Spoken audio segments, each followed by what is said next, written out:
In today's video, we'll show you how to interact with your learning menu. We are going to study Edgar Allan Poe. He's one of our favorite authors. He's known for his foreshadowing. So on every story that you read, you will definitely do the foreshadowing task. So let's get started. So the first thing you're going to do is click on the very first slide here. And when you click on that slide, you'll notice a link down there. When you click on that link, it will take you to the slide. So you notice these are some of the works by Edgar Allan Poe that you will be reading.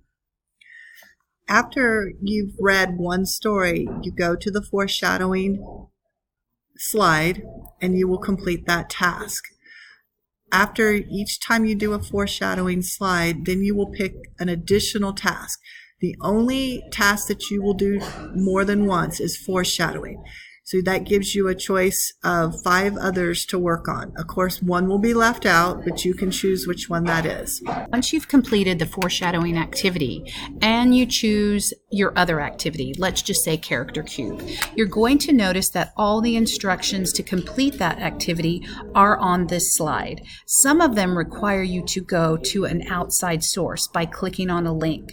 So please read the directions carefully. Like this one says to click on the graphic. So if I click on the graphic, you'll notice a link below. You'll go to that link and complete the activity. Remember that all the instructions for the completion of that activity are right on the slide.